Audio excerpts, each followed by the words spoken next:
With the first pick in the 2019 NBA Draft, the New Orleans Pelicans select Zion Williamson from Duke. Iguodala up for the layup. Oh, blocked by James. They do have a timeout. Decide not to use it. Curry Way downtown. Bang! Bang! Oh, a spectacular move by Michael Jordan. Back out to Allen. His three-pointer. Bang! Mamba out. All right, how's it going, everyone? Welcome back to the Shot Clock Podcast. Today we got on Austin Taylor from Barstool Sports, a.k.a. Mantis. But first, I want to talk a little bit about the studio we got going. I mean, it's a lot different from the normal thing. You know, we got the Michael Jordan pictures no longer behind us. But, I mean, now we've got a new logo and everything. We've got logos right there, logos right there. It's insane how much technology can do, but I hope you guys enjoy this new set we've got going. It's crazy for me. It's a big opportunity for me to be able to do all this. But, I mean, without further ado, we got Mantis from Barstool Sports, Austin Taylor. Man, how's it going? What have you been up to lately? I'm doing all right. Just finished up a little, we did a little lower body today, a little workout, but, you know, the arms, every day is arm day if you ask me. I thought lighting so bad. I just messed it up. I'm getting swole. That's the point. Yeah, one thing I noticed was you kind of you made a little Instagram post about my bad, Cam Newton. You kind of impersonated what he did on a post, and so I mean, with this post, what do you think goes behind him, man? I mean, it's kind of funny. I'm glad you saw that. I've been noticing. Well, I know obviously Cam Newton signed with the Patriots is huge, so there's been a lot of news about that, and I don't think many people realize that, like, he's been doing his workout videos, like once or twice a week, but, like, so it's just so Cam Newton. It's like, there's like some stupid analogies, like just acting in front of the camera. I mean, don't get me wrong, he's freaking, like, a beast, but, like, everything says, like, what are you saying, bro? So, like, I thought the one he did, I made a parody, it was just hilarious. And, well, his video was hilarious, and I was like, all right, I got to redo this. Because after a workout, I'm like, I put my own twist to it with Tinder girls. I started with those, you know. Yeah, it's kind of funny though with you impersonating him. But have you ever been a fan of Cam Newton himself? Because I mean, recently he signed with the Patriots. Have you been a fan of the Patriots or Cam Newton, or are you just like almost everyone from Indiana, where you kind of bash the Patriots? Well, definitely being from Indiana, I am not a Patriots fan at all, and I hate them. And hate is a strong word, but that'll just always be it. But Cam Newton, I mean, he's never a player that I just like never like loved or never hated. It's just like, oh, it's Cam Newton. Like, it's easy to watch him on Sundays, and I think, you know, his press conferences and his outfits are insane. But I mean, it's still like very, very fun to watch. Yeah, so I mean, even though football's a little off of basketball, where do you think this Cam Newton signing is going to go within the next few years? He's got a 1-year contract, right? Yeah, 1 year. Hey, he's getting underpaid too. Like what, $500,000? I think. That's terrible. Yeah, it wasn't a very good contract, but I mean, with him being out of work for how long has he been out of work? Like a year or so, right? I think he didn't play last year at all. I think he's been out for a year, maybe a year and a half. Yeah, I mean, with him being out of work that long, you got to think it's like they're probably like trying not to die, especially with injury issues. But he is underpaid a lot. I don't know. But you're a blogger for Barstool, so you definitely have input on that yourself. So a little bit about Barstool itself. Because one of the main things I always think when I think of Barstool is you watch Stoolstein's, you watch the radio shows, you watch Part of My Take, you watch everything like that. It's kind of like, what's life at Barstool like, working day to day and everything? It's a very interesting job. You know, it's a very unique sports media company. And that's the thing about the job is, like, every day is different. You know, one day you could be just blogging about something seen on the internet. Then one day you could be making a video. Then one day you could be like have like a hilarious bit on radio. So it's never like really every day is different. although for some people it could be the same. Some people in the company have like their own podcast and they got their niche, so they know like what the be regularly scheduling their post. But it's a very interesting lifestyle. I really never thought I'd be doing this. I thought I'd always be working behind the scenes for a sports team. I used to be a ball boy for the Colts. I was banking on that in my life actually, and then I started putting some effort to being funny on camera, and then now it's now my hobby and job is to make people laugh and try and smile and forget about the terrible things that are going on right now. Yeah, you mentioned the ball boy part. In your Instagram bio, it says NFL Hall of Fame ball boy. So, a little bit about that. Who gave you that title? Was it a nickname given or what? So when I was at IUPUI, I was doing exercise science. I wanted to be like an athletic trainer, and I was doing terrible. I got a D in anatomy. I was not. I was doing good in anatomy. Or sorry, I was doing good in an intro to exercise science class. But like when it came to anatomy, man, I got like D's and F's on my test. So there was a newsletter for jobs around the city of Indianapolis, and there was an offer to be a volunteer to help out with the Colts on the Saturday practices, the Sunday game days, and so through that newsletter was the equipment manager's email, who was Sean Sullivan. So I shot him an email because I had experience of being a like water boy manager for high school and junior high. So I applied through the email. I got an interview with Mr. Sullivan, and then I got the job from there. So then I would volunteer on the weekends from 2015 to 2018. I was just helping out with the practice on Saturdays, and then working the sidelines on game days, setting up the equipment, the locker rooms, the coaching staff locker rooms, warming up players, and it was like the funnest thing. I don't know if funnest is the word, but it was the most fun thing that I've done, like in sports wise. And I say that I don't consider Barstool Sports as a sports job. Just Barstool as a media entertainment job. Like sports job, the Colts is amazing. Yeah. So, what kind of? Because I mean, everybody talks about like, hey, I did this job and it kind of gave me this experience. What kind of experience, or what kind of like lesson did that build up for like future in your life that kind of would help you with maybe Barstool or anything else? A really good question. I think the experience of being a ball boy taught me attention to details. I think both like for instance, for like being a ball boy, you gotta know like a player, the coach's shoe size, like on the spot. You gotta know the type of shoe, the type of equipment they wear. You gotta know exactly like when if you're running a practice, you gotta be on like spot with like the if we're doing a walkthrough, you gotta have like, the ball ready on like the left hash, right hash, middle for each play and keep going. And I say for what that kind of brought to me throughout my video career, if you will, is like the smallest. I edit my videos mostly, but the smallest things that I was just like the smallest cuts, the smallest like little effects. Like I pinpoint like every dot to make sure like the video is precise and like my vision's being brought and there's no like half butting. I can't really say the ASS, can I? Half butt my work. But yeah, you brought up kind of like your own. It's when you watch your videos, you notice it's like your own editing style. And what kind of got you into that video making portion? Was there anything that went on before wanting to do that stuff that kind of like really sparked it up in your mind? Yeah, when I started doing videos, it was my sophomore year at IUPUI when I was an intern for Pat McAfee. And I had one of our interns, he would shoot and edit my videos. We do like only like 2 or 3, but after that, when I went solo, it's pretty much I had to either pay someone to do it or just like go on YouTube and learn how to do it.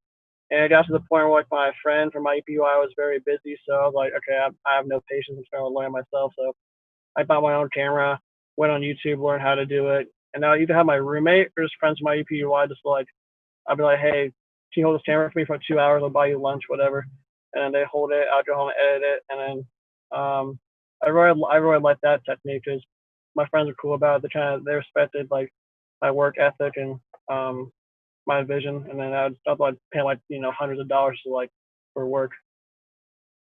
You brought up interning for Pat McAfee. I remember hearing that from Mikey, which is a connection you and I both share. But kind of interning for Pat McAfee, was that your first time kind of doing a job like that? Yeah, it was. It really was. I can't say in high school I ever like went out of my time to like make videos like that. I might do it like once, like a random video, making fun of like my teammate during on the Fishers basketball team, but like it was never anything serious. I think with when well, I knew Pat from being a ball boy for the Colts. So when he retired from Barstool, I shot him a message to be like, "Hey, I'd love to be an intern." I know what I was getting into, but then he gave me a chance to interview. Then I got that, and then I started trying to figure out like how can I get into this whole content world, if you will. And then I think if it wasn't for that internship, I would still just be banking on being a court manager for a sports team. Yeah, you were there for the kind of like the beginning of Pat McAfee's podcast, right? Yeah, So, yeah, it was right in the beginning. Yeah. So I remember like him starting. It was kind of it was a rough start, but he always had that good media personality. He was always came off as like he knew how to perform in front of the camera, how to perform in front of the mic, and everything. So, what kind of being there for the beginning was like for you? It was interesting because Pat's just like ending. I hope I'm right. It's 8th or 9th year in the NFL. He's a transition from being a punter to he's always been an entertainer. He's always like to do stand up, and he was hilarious. I mean, he is hilarious on Twitter. But seeing him and his friends from Pittsburgh that all kind of just quit their jobs to work for Pat or work with Pat, and then figure out how they're gonna start the podcast, and then that would eventually turn into a radio show. It was quite interesting because they started out like doing like their sessions in like a house or like a random there's a place called Morty's Comedy Club. They record there, and then here they are like getting advertisers and sponsors at their own little office off Meridian Street, or not Meridian's. I think it's near Meridian Street downtown. But it's been very interesting to see how much they've blown up and how much they've figured out their company, and now they've got the little sponsorship with FanDuel. I don't know if you saw that today. Do you because I mean that's got to be a kind of a cool job to have, being able to like be behind the scenes for such a popular podcast like that. So do you ever kind of wish like that you were still able to relive that moment, or is that kind of one thing you're like, let me take that and build from it, and let me just kind of leave it there, but work on what I'm going to do in the future off of that idea? I'm very thankful for the path that's been given to me, and like everything, all the dominoes that have fallen in line. But I always look back to like, sometimes I look back to like, like which video did well, like what did people like really like about my humor and such. And I try to reflect off of that and try and go back to those days. And sometimes like I look at what are people enjoying now, and it's like, you gotta like try and please everybody, but you gotta remember your roots and where you came from. So it's always like my mind's like always tangled at this point. Plus, I'm sure everyone's losing their minds now with all this crap we're going through. Is it whenever you're looking at how you got to Barstool, because we mentioned you were with Pat McAfee for a while, so how did that kind of help did that help you at all with getting a position at Barstool? Yeah, for sure. With Pat, I made a few videos for him as an intern.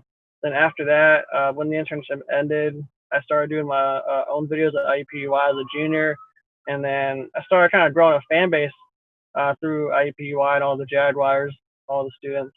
And then once Barstool Idol came around, people were sending me DMs like, "Hey, you should give this a shot." And then I was hesitant at first, but then I did apply for Barstool Idol, and I believe like having like being like a Heartland intern and then having different sense of humor combined put me in a good spot. And then I would eventually win the competition at Barstool Idol, where Marty Mush and I in Ohio State, we all three won and beat like there's 5,000 submissions, like 36 people total in the New York office auditioning. So we beat all those people, and we got full-time jobs. And I'll say definitely like just interning for Pat and then finding my humor at IUPUI, all that combined just helped me get to where I am.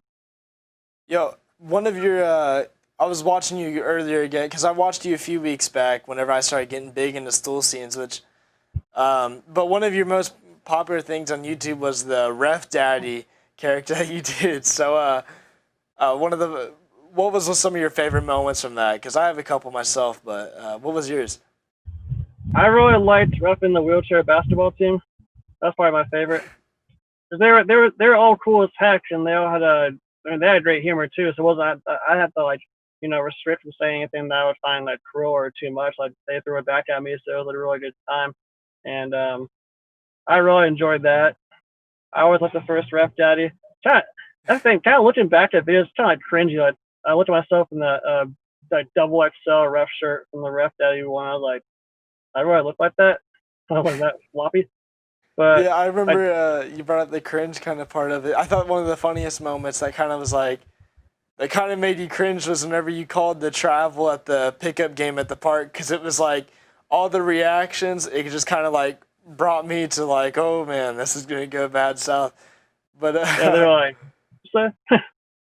yeah, I thought the funniest one was the wheelchair one. Whenever you first started calling the game and you called a travel at him, I thought that was the funniest one myself. they did travel. It was like 3 spins. Like they weren't dribbling. What I thought was funny about it though was like how they all looked back at you. They're like, "Can he even do that?" I thought that was so funny. But hey man, I don't make the rules. I call them. So is that one of you? Because I know you don't do Ref Daddy for Barstool, but is that one of the things that you could kind of? Because I know Dave does his pizza reviews. So is that one of the things you kind of wish that you could bring into Barstool? Be like, hey, let's bring in Ref Daddy. Let's bring him back. I did a few Louisiana last year, but I don't know. There's some. It's interesting. I never really fell in love with the character, so I stopped doing it. It's a shame because people would seem to enjoy it. I always think to myself I can do more of it, but I don't know. There's just something about it that I wasn't really passionate about, and I feel bad. It's kind of a terrible excuse, but I know like Eric Andre. You know Eric Andre? Yeah. I know Eric Andre. I know. I'm sure he's got so many characters he's done. I'm sure he's like hated doing them, but they're so hilarious. So I just he pushed through it, and I haven't got that mentality yet. So if I can get that and bring that back, that'd be great. But for now, it's like I just kind of see some other stuff that I liked. I was very passionate about this little series called Bent, where I play a four-letter game of basketball against people, but that's been a struggle too. So I'm still trying to figure out like what's going to be this series that like people like really enjoy and that can help make money for the company. Now, how many years have you been in Barstool for? It will be 2 years in August. 2 years in August? Okay, so that's a lot shorter than what I thought. I assumed it was like 2 or 3 years maybe. But yeah. Originally when you kind of like first made that transition to Barstool, or no, you were moving to the new Barstool location, and you had to stay the night in Barstool for a couple nights, and you vlogged that on Stool Scenes. So kind of that experience was, you got to assume some of it was scripted with some of your encounters you have in it, but kind of that experience staying the night over there, what was that like? That's funny. So the thing about Stool Scenes, like, I'm actually kind of glad you said that. Nothing's scripted. Like, everything that happens, it happens. Like, just really no holds bar, and there's no, like, just, like, planning out. It's like, that's the beauty of, like, the whole, like, authentic stuff that you see from Barstool. But, like, me spending the night, I didn't tell anyone. Well, I told, like, one video editor, but I didn't tell anyone that I was going to, like, sleep there for a week because I just want to see, like, how, like, I really want to see people's reactions, like, how they feel about it. So I feel like I told them they'd be, like, concerned and all that crap, but that's kind of wild to think how well you can adapt to that situation, because like without telling anyone, like with how well you kind of like played off encounters and brought a comedical feeling to it, that's kind of interesting how you were able to adapt to that, which not many people can do that. So has that been something you kind of worked on over time, or is that kind of a natural talent? I think I've always just, I've always stared at and looked at, like, what's this creature, what's that animal, and I've always thought it was hilarious. So like I kind of developed that little sense of humor. So when I go around, and I like kind of like, if I meet someone new and I know they kind of feel awkward, so I try to make them feel a little more awkward, but then I play it cool at the end. But I think having that, like, what is he gonna say, what is he gonna do next kind of feel, then it was easier just to like just walk around the office and like leave my towels and retainers on my desk and just like play it off like, what? I'm just living here. Like, they're like, wait, you're living here? Like, yeah. That's probably, that is nothing. So some other of your wild experience, because that's not even one of your wild experiences at Barstool with staying the night there. But you asked me about. You've had some wild ones. One we can't go into depth with was the date that Barstool brought in for you with an adult film star, which that was one of the funniest ones because everybody around the office. But what do you remember their reactions being about that? Well, the date, I tell everyone this. It was an unintentional date. It was, I matched with her on Bumble. I thought I picked her up from Penn Station. Then we walked around. I said, "Hey, do you know where I work?" Or no, I say it like that. That's so. I was like, "Where do you work?" Blah blah blah. She's a painter, artist. Okay, cool. No salary, whatever. And then she's like, "Where do you work?" I'm like, "Oh, the blogging company called Barstool." I said, "Oh, I've heard of it." And then I thought about that, and I was like, "Hey, since I picked you up, the office is like 2 blocks away. Since you're kind of fairly new to it, do you want to see what it looks like?" "Yeah, sure. Okay, cool. Whatever." Then I was showing her around, and like, people were like, "Should I have a date over here?" And I was like, "Oh, just showing this lady around." And I was like, "All right, show you around. You want to go out to eat, drink, whatever?" And then she's like, "Well, yeah, what a New Amsterdam bar right here. Why don't we just drink for free?" And I was like, "Oh, yeah, sure." Then we had a drink there, and then that's when I had to turn into a date during a live stream. And I know Dave wasn't happy about it. Erica wasn't either. Yeah, I remember on the radio, because I remember seeing that one through Stool Scenes as well. On the radio later, Dave like kind of like was ripping into you, and he threatened to like take away your card or something like that. But, oh yeah. What? My card's still on the back of my phone right now. Is Dave kind of like a hard guy to deal with? Because I mean, whenever he comes on the radio shows and kind of like beefs into people, you could tell it's a lot of just like being the boss type thing, kind of like you have to give that kind of notice to people. But what's kind of your experience with Dave like?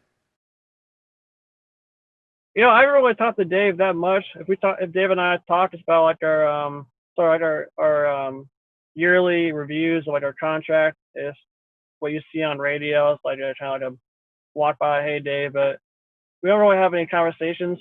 But the beauty of it is like Dave and Erica are truly like the two best bosses I've ever had. They let us be very creative and free and let us be our own. We're kind of like our own boss to kind of go in. We figure out we want blog, video, create, and then they let it happen. Of course, God, yeah, approved. But I mean, Dave and Erica are always doing their thing, so it's not like a sit down and have a conversation. But they're very, very, very genuine and respectful, and there's a lot of great character that many people don't see behind the camera, and they just assume like what you see on camera that's how they actually are. But I mean, Dave's a man of the people. Erica's the greatest CEO, and I wouldn't want to have anyone else to work under those two. So I mean, there's a lot of talent at Barstool. I mean, you've got guys like Big Cat and PFT. I mean, they're one of the two biggest talents at Barstool. But I mean, there's so many more talents that are like undiscovered by the public. So kind of, I mean, even with you being one of them, I mean, you're not as well known by the public, but you've got a name out there. So kind of building your public appearance out. What's that kind of like trying to stand out there? It's a challenge. Everyone's on the same team, but everyone wants to be the best player on the team. I'm still learning from my coworkers. I'm still learning from like the audience of Barstool, like what works and what doesn't. Learning how I can like collaborate my mind with another coworker's mind and how we can all get better. But I mean, for the most part, I get along with everybody. Hopefully everyone says they get along with me too. But I really like the environment, and I like how at the end of the day, our company's trying to be better than everyone else's company, and just be the number one media company in the country or world, really world. Yeah, you brought up number one media company in the world. I mean, what do they have, like 10 million or 15 million followers on Instagram or something like that? I mean, it's insane the reach that company's had from its start. So what kind of motivation does that bring up to you, how well the company was brought up over time? I mean, even with it being sold for like it was like $40 million or something a while back. There was a partnership. Yeah, it was a partnership with it was $450 million. Yeah, $450 million partnership. I'm losing my mind from this workout. Banana trying to get my potassium back in me. Yeah, we had a partnership for $450 million. I can't believe my brain's dead right now. Why do I not know the name of the gambling company? Penn National Gambling. Give me a second. $450 million partnership with Penn National Gambling, and that was, I believe, right before the stock market shot down. So that must have been February. So that was right around the time of the Super Bowl. But that was like our biggest investment in a while. And I know there's an investment with the Turner Group in 2016. It was way before I was there. But it's been very interesting to see how I started learning Barstool because of Pat McAfee, and I'm still trying to learn it more and more about the history. And it's very cool to meet people who really know Barstool and then those who don't know, so we can always have different conversations.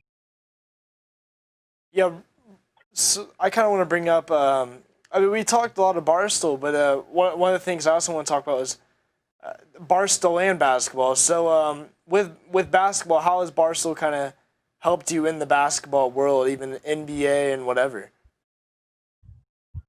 That's a good question. I've always loved basketball. Basketball's always been my favorite game to play. I say football's still my favorite to watch, but do you know Coley Mick and Trill Withers? Yeah, I've heard of Trey Rivers. Yeah.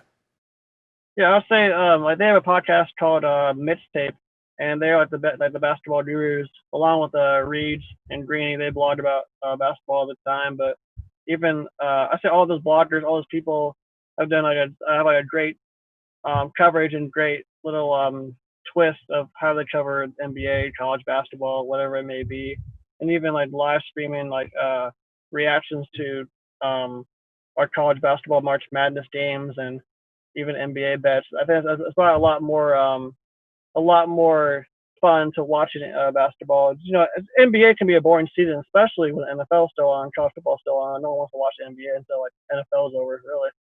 But having those people around and like keep you up to date and have some like funny jokes and funny like memes keeps you more entertained in the basketball. Yeah, I noticed the other day, which you and I talked about over text briefly today, was Terrence Ross, Orlando Magic player. He follows you, you follow him, and you brought up to me that you guys play COD together. So kind of playing COD with NBA players, and that's not something everybody expects from starting out, from being a kid. That's someone's probably dream. So what's that kind of like, being able to live a dream like that? Yeah, well, usually I have wet dreams, but for a dream like this, I'll tell you what, Terrence started following me after I made this at Life of a Student Athlete video, I believe last year. And like, he followed me on Instagram after that. I think I put it in Barstool, they reposted it, and then on their main page. And Terrence liked it, followed me. I was like, wait, is this real? And I double checked like Terrence Ross. Like, oh my god, like I'd always draft this guy during like NBA 2K14 and 15 online leagues. So then, yeah, that was really cool. Then I remember I DM'd him like, hey man, like this is really cool. Thanks for following me. Hope I made you laugh, whatever. He didn't respond. I was like, all right, I gotta keep going. But he would like comment on my videos and such for I don't know, once every other month. But he wouldn't like respond to a DM. So it was interesting. He liked my stuff, whatever. But not too long ago, he's like, who wants to play Warzone? And on his Twitch show. So I commented like, you get a third? Like every dude. And then he was like, yo, who's that? Why does Yellow Mantis sound so familiar? Oh shoot, that's a guy from Barstool. Yeah. So then he like DM'd me. We started playing, had a good time, and now we're kind of developing a relationship. He's a really cool guy. Yeah, I mean, if you enjoyed this interview enough, you ought to hook us up with them. We're always looking to kind of expand that network. But we only have a short time before we close here. But Mantis, Austin Taylor, man, I wanna thank you for coming on. It's a great experience to be able to talk to guys like you. Thank you, man. Thanks for having me on. I hope one day that I can have a little desk and green screen like you. That's it. Soon. All right, man. We'll see you later. That's all for the Shot Clock podcast, and be sure to check us out on Instagram at the Shot Clock Pod, and we'll keep you guys updated from there. We'll see you guys next week on Friday.